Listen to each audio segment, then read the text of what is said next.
drama here in round one from Metapec. Right hand, left hand to Saladar's head from Nery, his best moments of the fight. And we're seeing that power out of nowhere. So it is not going to be foreign territory. And let's see how fast Nery starts this fight. Notoriously fast starter. I mean, there's no slow starts with Luis Nery.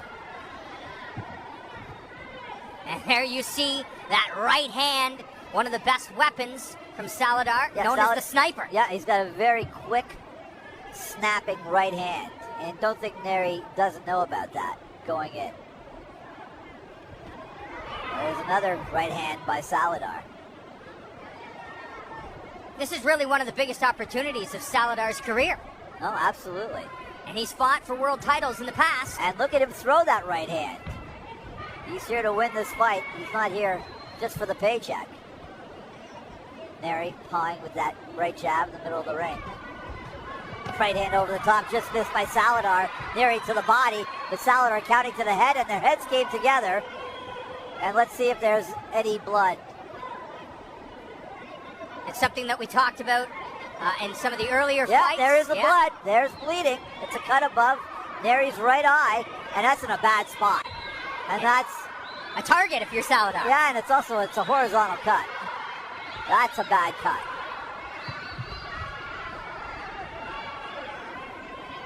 Blood over the right eye of Luis Nery here early in round one after a clash of heads with Froylan Saladar.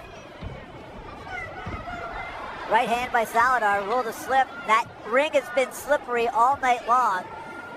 But Saladar very free with that right hand. He is fighting very well. Interesting round one here in Metapec, Mexico. And another mouthpiece has fallen out for no particular reason. That's happened several times tonight. This time it's Nery, and that cut is not looking good. I know it's early in round one, but that's near the bridge of the nose and the eyebrow. Nery, there's Saladar with his right hand again. Saladar right hand again. I like what I'm seeing from Saladar. Nery jabbing. Not really throwing that left yet. Right hand again by Saladar. Another right hand. Another right hand by Saladar. Nery missing with the left.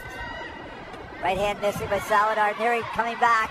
Crowd urging him on. One of the things we've seen from Nery in the past is his ability to throw combinations, and not just 2s and 3s, but 10-punch combinations. He's got to get back to that. Good right hand to the body was warned for a low blow, Saladar was, but that was a good right hand. He followed up with 2 more. And Nery looking very pensive in the ring right now. Good opening round by Froylan Saladar. As not only did he cause the cut from an accidental butt, I thought he took that fight to Nery with those right hands. May not have landed a lot, but he certainly wasn't shy in throwing them. I agree 100%, and this is the fight that he needs to fight. He can't allow Nery to get into his game and be aggressive. He's got to use his fight IQ and his intelligence, set everything up to land with that right hand. And like I said, he necessarily didn't land with a lot to the head, but he certainly threw them, and it was really the most effective offensive weapon either guy had in the opening round, as we see Nery getting treated for that headbutt. That occurred around a minute into this fight.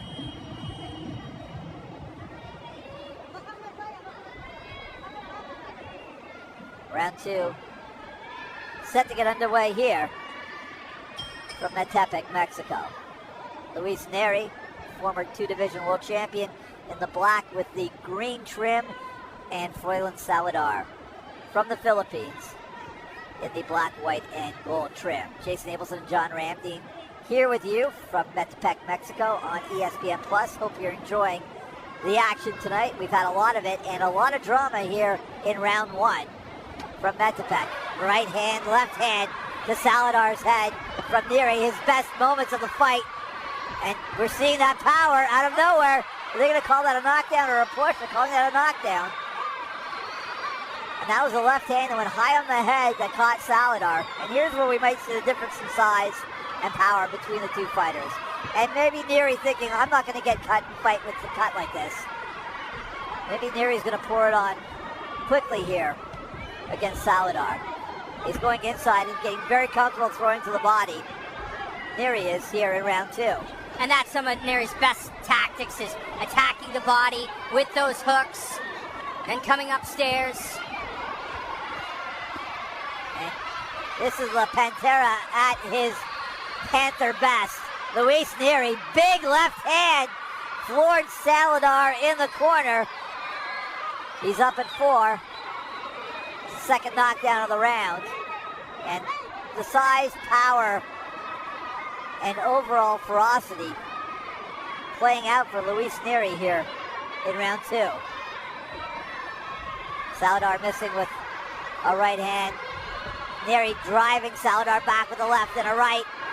And Saladar just overpowered down, and they're going to call it. That's what's supposed to happen when you're a minus 1,600 favorite. Yeah, just overwhelming Saladar with volume and power in round 2 after a pretty dicey round 1 from Nery, but round 2 about as definitive and lopsided as it gets. Yeah. The good news for Saladar, he got overwhelmed. They didn't get badly hurt.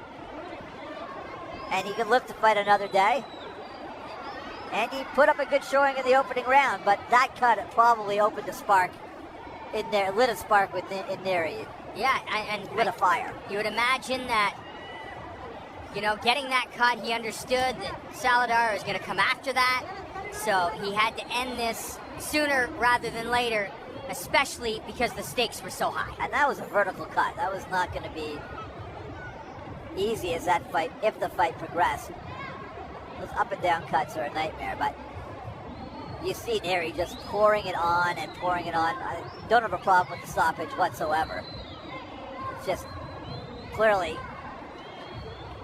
I mean, it's the third time he was down in the round. It was an overwhelmed fighter at that point. And there you see the volume and the power of Nery. And that's what you get when you have a 122-pound elite world champion fighting essentially a flyweight. Just the size and power is just going to be overwhelming.